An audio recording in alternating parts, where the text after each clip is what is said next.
Sex and sexualized content is everywhere. You absolutely cannot avoid it, no matter how hard you try.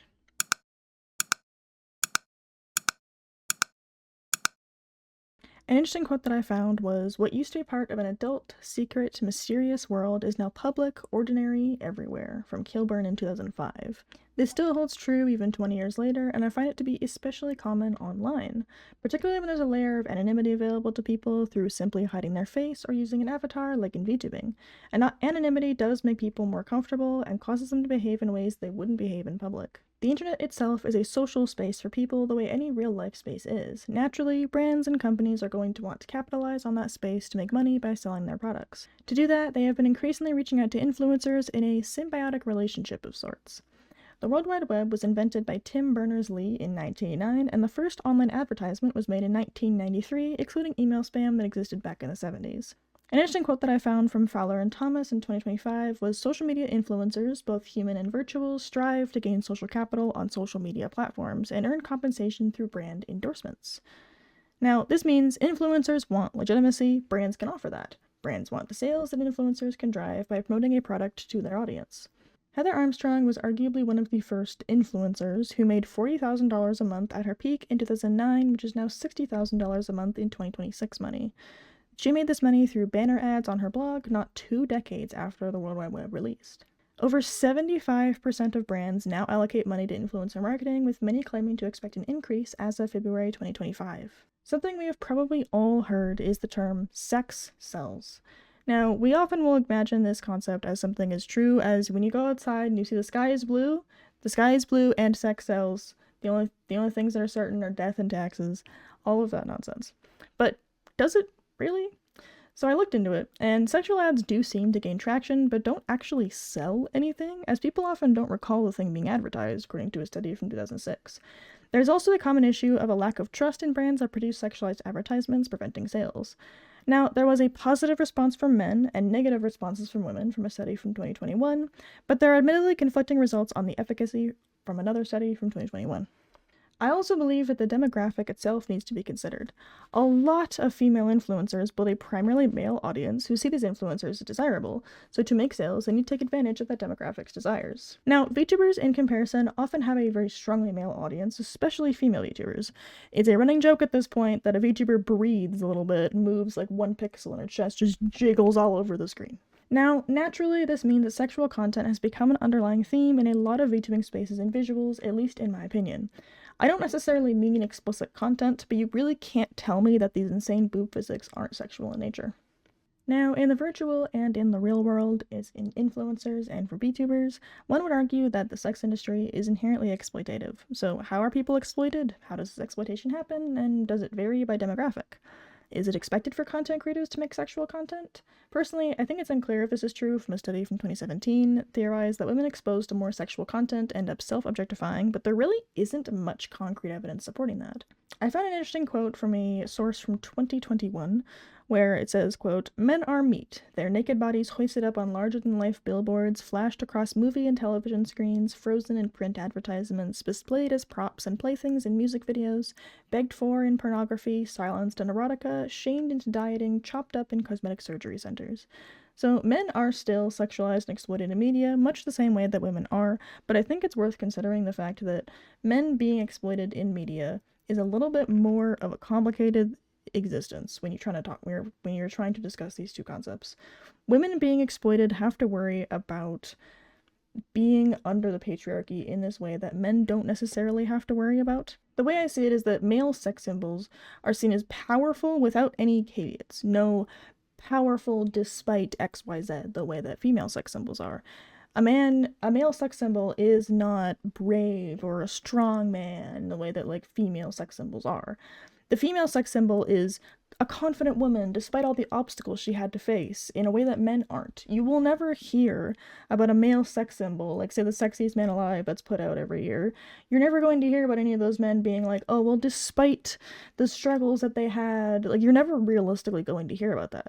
Not to say that men don't have struggles, they absolutely do, and I'm not claiming otherwise, but the experience is inherently different and it's worth considering the differences. One of the ways that I often saw these differences played out was when I was trying to find sources to compare and contrast the way that men and women are exploited in media. I often saw when I was looking at male exploitation in media, it was men and male, and those were the terms used. Whereas when I was looking for women being exploited in media, what often came up was youth exploitation above all else. I did not find a lot of male youth exploitation in media. The only time I actually came across it was when I was looking for female exploitation specifically. A quote that I found was, "Girls have to make complex choices about how they will construct a sexual digital identity, with contradictory worries about how to be desirable but not too slutty." This quote is from 2011. This is generally not something that you see in the male sphere. Now, obviously, I'm not a man. I don't know. I'm personally going to go and ask a couple men and see what they say. Basically, as a man, do you have to worry about being slutty on the day-to-day? So I did end up asking a couple different guys the exact same question. Now, my sample size is only 3, so that is worth considering. However, first guy I asked, which everybody's censored here, I asked, "Do you feel like you need to worry about being too slutty as a man?" He responded with, "I'm not really sure." So I clarified, asking, "Do you ever find yourself worrying that people are going to look at you and think less of you because you look too slutty or something?" He said, "For me, not really. I don't care how people see me, really. Also, I don't wear anything revealing." I responded with saying, "That's fair." He said, "I'm mostly dressed like a hobo." I then asked him, "Have you ever faced consequences for how you dress one way or another?" He said, "As far as I can tell, I'm heavily ignored." Next person I asked was, "Do you feel like you need to not be too slutty as a man?" He said, "Nah, American society kind of celebrates men having lots of women." I clarified, like visually, especially if you dress too slutty or something. He responded with, "They would just think the guy is gay. More clothing makes men look better, I noticed. Nice suits goes a long way." He then also specified later that men need to look put together and look like they could be a good provider, pretty much what he's seen in his experience. That came up again in my third question, where my interviewee said, "No, even if I wanted to, I couldn't think of a way to present as slutty without being labeled gay, as though being slutty is inherently feminine." I then especially mentioned how it's funny that this is still for the male gaze. If you're putting yourself up, it must be for men one way or another. Generally speaking, you don't often see a man's value tied to their sexuality the way that a woman's value is. On the topic of gender, another quote that I found from a source in 2022 was, "With influencers' public visibility, they also perform a function of legitimizing cultural practices and symbols, allowing internet users to express their gender subjectivity with relative freedom." Now, I think there are two sides to this in a way. It depends on where you kind of end up on the internet. I think on one hand, the mainstream influencing that you will usually see popularized in social media, I think is going to be the more traditional expectations of gender. But with the internet being the way that it is, there is a significant amount of people that perform gender in a way that is not the gender binary or not in the traditional expectations of gender. But in short, I felt this quote sort of meant that as influencers exist in the public eye, the way they act shapes the wider social perception of gender and how that gender should be performed. Now, VTubers are often considered separate from influencers, but I'm going to be using them interchangeably.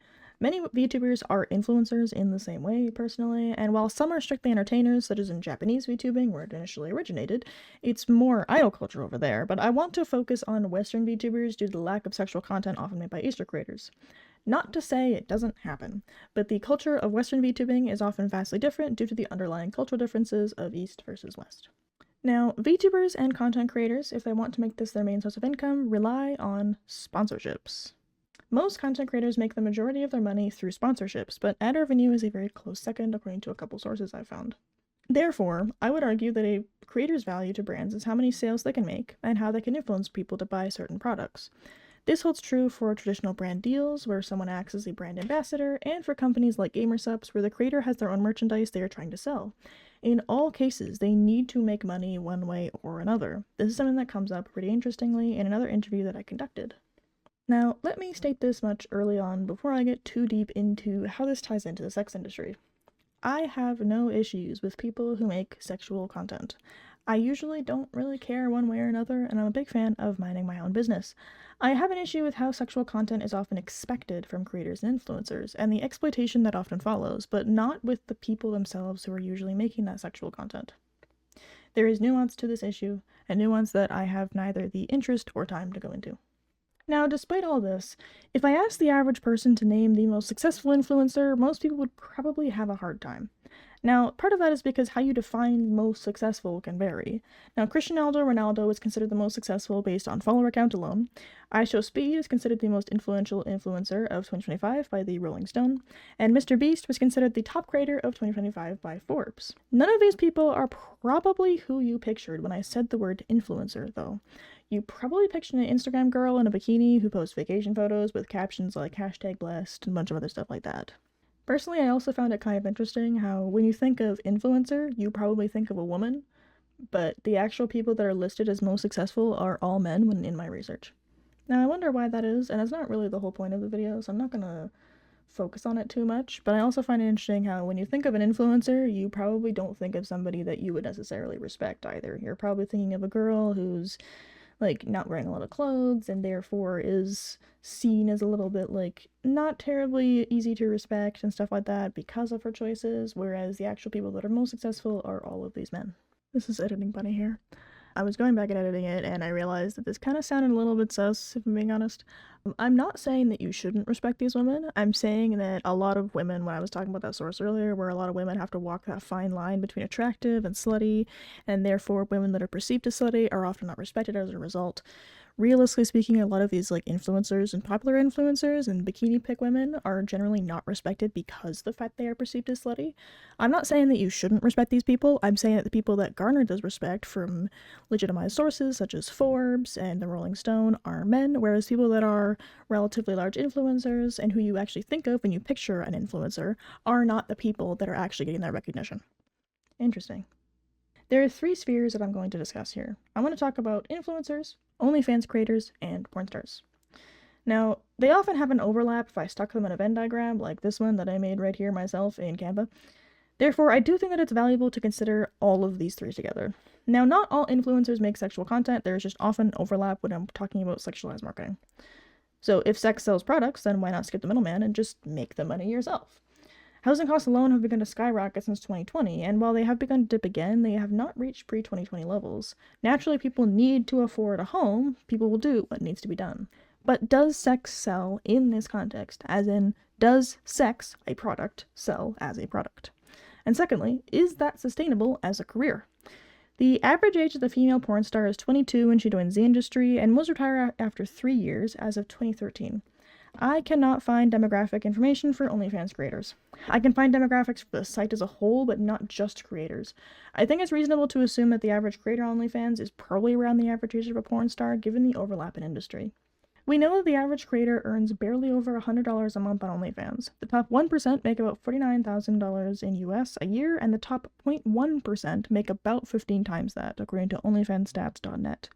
So the top percent of creators make roughly the same as the median bachelor's degree earner, according to Statistics Canada. But if they retire after 3 years, that isn't enough to live off of for the rest of your life. Assuming you spent absolutely no money whatsoever, it's still not enough to live off of. Getting a job with a 3-year resume gap is also going to be extremely difficult, and most people do not look fondly on OnlyFans creators, so you can't exactly put it on your resume. So, realistically, even though the quote sex sells is seen as a universal truth, it really doesn't benefit the person selling, and it arguably doesn't sell as a product either. So, I reached out to a couple different people that I know who make sexualized content to hear what their take was on this topic. Hi guys, my name is Kaku Duende. You can call me Kaku. I am a YouTuber and I make all kinds of content, including lewd. I am a little lewd. So right now it's just like lewd Mm-hmm. or nothing like OnlyFans, but we do have a fansly in the work. Are you looking at, if I can ask, are you looking at just like VTuber model Fansly, or is it gonna be like personal cammed Fansly? To start with, definitely just VTuber, Mm-hmm. and then if I feel comfortable enough, maybe a titty or two. Do you find that like you actively choose to make lewd content, or is it more just like your personality and just kind of happened as a result of your personality? It definitely happens as a result of my personality because I tell people like if you think I'm a pervert as a VTuber, I am much more of a pervert in person. I'm not like super aggressive, but like I'm totally a pervert.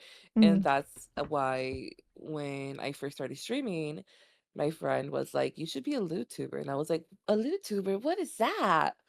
And then now I talk about getting my asshole stretched, and they're like, Okay, you're being too lewd." And I'm like, "It's part of the job." It's like naturally like what my conversation gravitates to. I'm sorry.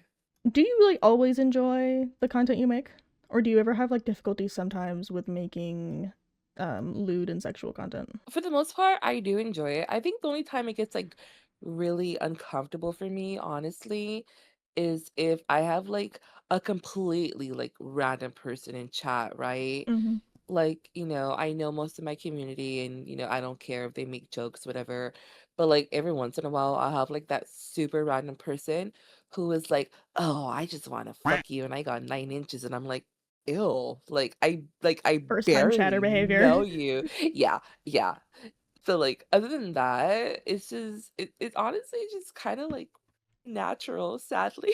No, no, that's fair. I don't. The thing is that I don't really think it's like sad or weird. It's just kind of like is. While there's definitely like a lot of lewd content kicking around, especially in the entertainment industry, and then especially in like VTubing and in the streaming industry, I think the idea that it's like sad or like something to be ashamed of is kind of whack.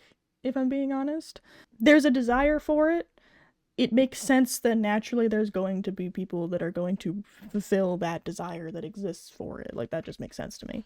I have an issue with the sex industry. I don't have an issue with people that fulfill the sex industry, if that makes sense. I think the sex industry is inherently exploitative and there is like a lot of risk in it and it shouldn't really be promoted, especially in the way that it's promoted to like young women, especially. Hmm. But like people that are just in the industry, you're a consenting Yeah. adult. I think that what consenting adults do with their time is none of my business. Do you feel like you have full control over the content that you make, especially when you're thinking about like the content that people want you to make as well? Like, do you feel kind of pressured sometimes to make certain kinds of content based off of what your community wants? Not necessarily. Mm. Because I feel like I've been pretty okay with like people not being like super pushy when it comes to the content I make and whatnot. And like I feel like what people have asked me has been pretty reasonable. Requests and stuff like that like have been pretty tame. Just a few like ASMR scripts, and if I feel like it's too much, I've gotten better about being like, no, I don't want to do that. Mm. No, that's Like fair. I had somebody, come to my stream and DM me and they're like, "Oh, would you do like a NSFW ASMR and I'll pay you?" And I was like, "Okay." And they were like, "Would you do an NSFW call?" And I'm like, "Probably not." Mm. Like I feel like I'd rather be a little bit more in control of the situation. But Yeah. like I was okay being like, "Yeah, no, I don't want to do that." Mm. And they were like, "Okay, yeah, no, we'll do what you're comfortable with." I'm like, "Okay, cool, yeah." If you stop making lewd content like today, like everything else went out the door and you just went to like kind of like similar to like what I do because I don't do a whole lot of like lewd content, do you think your analytics would be severely impacted? I would say probably yes. And I think that's because the community that I've cultivated, and especially catering along to like male presenting audience, it's a lot of them, it's what they're there for, Mm-hmm. right? They're like, "You're such a horny little goblin. You're such a naughty girl," or whatever.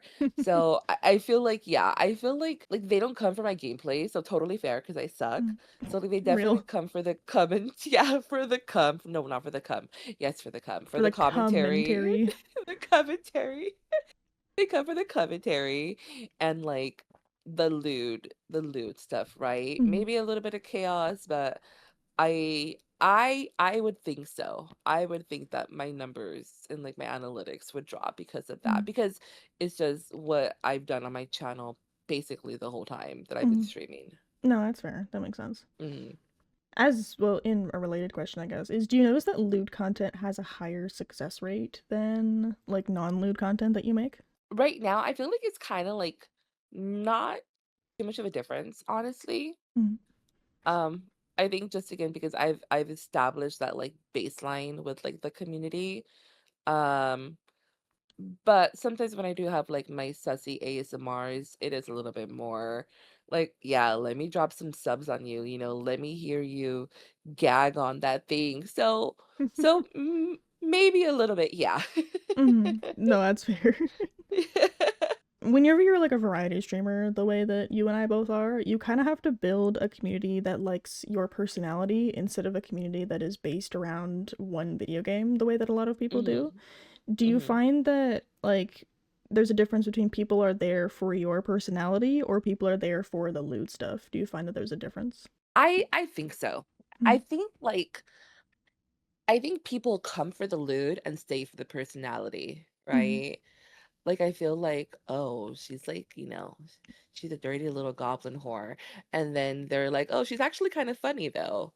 So, I think, like, the lewdness pulls them in, and, like, the model definitely helps, mm. with my great personality, but I I feel like they stay afterwards for, like, the The vibes. personality and the vibes, yeah, Mhm. yeah. Do you have like any fears around making lewd content? Like issues with jobs, issues with like people getting a little bit too parasocial, what have you? Jobs, not necessarily, but I think, like, definitely, yeah, on the parasocial side, because 'cause I've kinda, like, experienced that already, Mm-hmm. as a VTuber.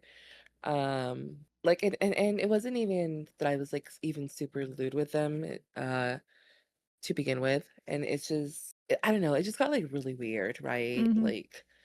Like, to the point where to the point where, like, they got upset that I was, like, in VC with, like, friends and, like, not giving them my attention, even though, like, we've always been, like, strictly platonic. Mm, Um, so, yeah, I think for me, definitely more like the parasocial kinda thing, and I think that's also kinda why I worry about, like, doing too much IRL stuff, mm. because I don't want people to get weird and, like, look for me and, like, find me, and then now I have a full-blown stalker. Yeah. Yeah. Mhm. No, that makes sense. So I guess like this is one of the last questions, but I'll pull it since it came up. If you were like a face cam streamer, do you think that you would still make lewd content without that layer of anonymity that VTubing provides? Probably not. Mm-hmm. Probably not, and I feel like also, yeah, just because, like, I mean, if it was, like, not my face, maybe, but if it was, like, a full face and, like, just full everything, probably not because probably, would give people that ammo to be like, "Oh, I can screenshot her stuff and, like, Google find her really Yeah. quick."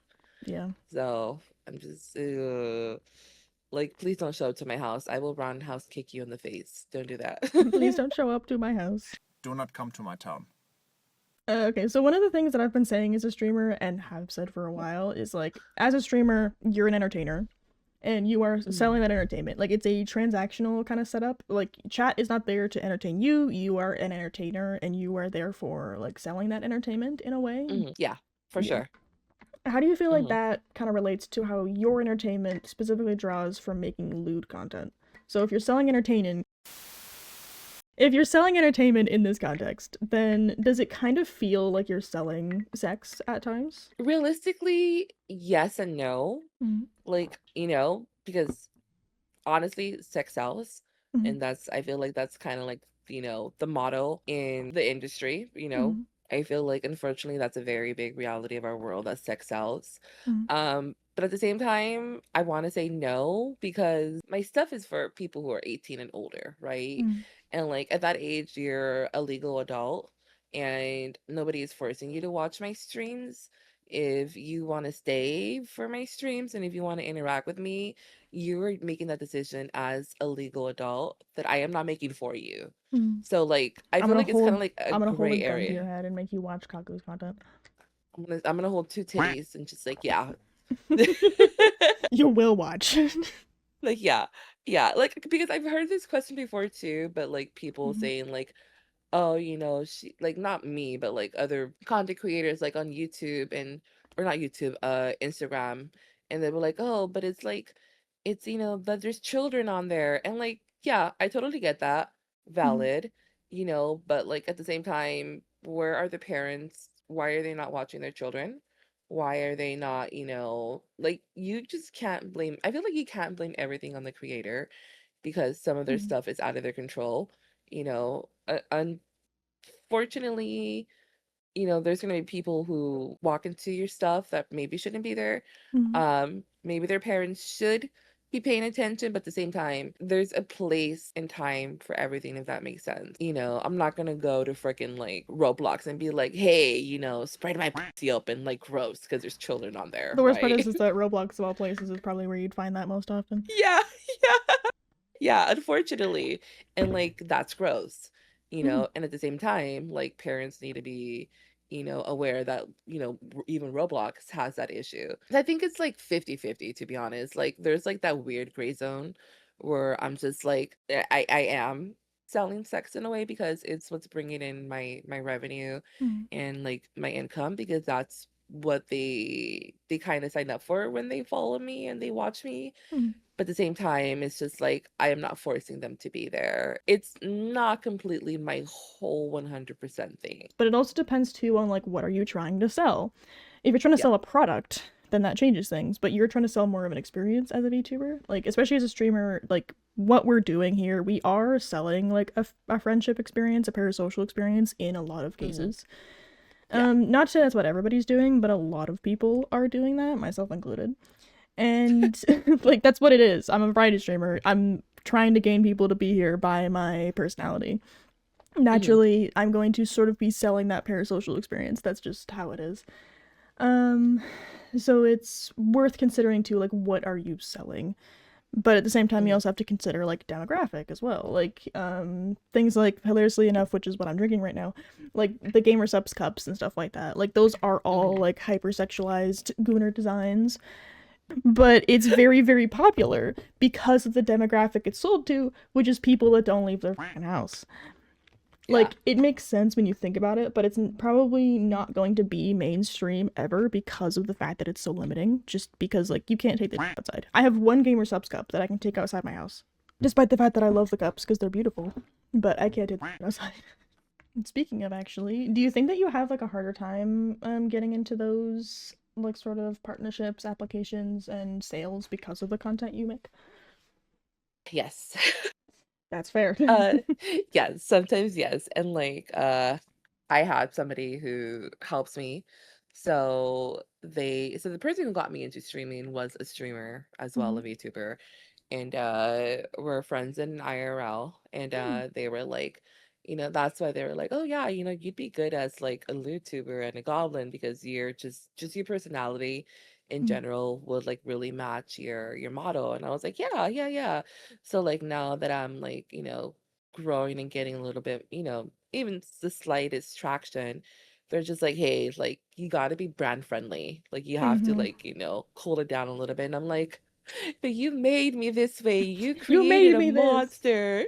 Yeah, that's why they're like, you definitely got to be brand friendly. And like, if you want to get like sponsorships in the future, like sometimes, they're not going to want to sponsor somebody who talks about, Getting her their out. and yeah, yeah, yeah. Mm-hmm. Yeah, they're like, just save that for when, if you become bigger and you're already kind of like settled Once you're in. established, yeah. Yeah. So I'm just like, okay, I Mm-hmm. guess. But like it's just like, and it, honestly, like sometimes it's not even that like I want to be like, yeah, stretch my asshole, for the content. Like sometimes that's literally just how I am, Mm-hmm. So it's hard to be like, oh, let me stop being myself. And Yeah. like, and then I forget. And then I go back to talking about like, gurgling to and it. Real. Casual Tuesday activities. Yeah, basically. So yeah, yeah, I gotta Mm. be a little bit better about that. But once I get the blue switch, I will not have to be better about that. I also ran an interview with Spooky Brandy on Twitch. She's self described as a goth YouTuber witch, former ghost hunter, mother, and succubus. I asked pretty much everybody that I ran an interview with the same questions. So I started off asking her, have you always done lewd content? She responded with, I only started after my divorce 5 years ago. I did it to pay for the divorce since my ex pulled out of the original agreement, which ended up costing me so much more than expected. I was surprised by how supportive and kind my patrons were. I learned a lot about myself and gained confidence as a 40-year-old, newly divorced single mother. Then I asked her what kind of lewd content she makes. She said, I personally chose to do solo content, which is essentially just me pleasuring myself and taking nude photos. I asked her, do you actively choose to make lewd content, or is it more just your personality? She responded with, I have always been comfortable with my sexuality, and I've never subscribed to, quote, modest woman life. I felt if men could be open about it, why can't women? We're no different biologically in that regard. I am also naturally large chested, so I receive sexual attention whether I want it or not, so why not monetize? Next, I asked her, why are you a lewd tuber, and why do you use sex as a focal point in your content? She responded with, it was never intentional, but more of a natural progression based on my natural features and open book personality. I asked, do you enjoy the content you make? She said, I do. I usually just set up a camera for activities I was already planning on doing anyway. Often I am asked for custom requests where the gentlemen just want someone to be nice to them or give them encouragement without judgment. I am happy to be there for them. I asked her, do you always enjoy the content you make? She said, there are some requests that involve a striptease to music I personally can't stand. I also don't like to degrade people, but it's what they want. I personally struggle with those requests. Next, I asked, do you feel like you have agency as a content creator? She said, I do. I can stop anytime I want, block people who make me uncomfortable, and I get to pick and choose what content to make and how often. If someone makes a request and I'm not comfortable with it, I simply tell them no. I also keep my OnlyFans and Twitch completely separate. I then asked, if you stop making lewd content today, do you think your analytics would be severely impacted? And then why or why not? She said, no, I have taken several long breaks from lewd content, and my engagement is the same. Some days I'm not into it. I deactivate the mature redeems, I wear baggy clothes, and no makeup. I often have an uptick in viewers on those days. Although the visuals are nice, that's not what keeps viewers engaged. That may be why they initially stopped in, but the feedback I received is they stayed because of my personality. Next, I asked, did you notice that lewd content has a higher success rate? She said, no. In fact, most of my guy friends who don't have anything lewd on their streams have much more successful streams in regard to viewer average and subscribers. I then asked if she had any fears around making lewd content, and she said, no, I personally have always been very comfortable with it. I'm also much older, so the threat of a college or future employer finding my content isn't a factor. I'm also very open with my lovers about what I do right from the get-go. Next, I said, one of the things I've always said is that as a streamer, you're an entertainer, and you're selling that entertainment. I asked her, do you agree with this statement? And then how do you feel this statement relates to how your entertainment specifically draws from making lewd content? She responded with, I don't believe I'm selling entertainment, I just entertain.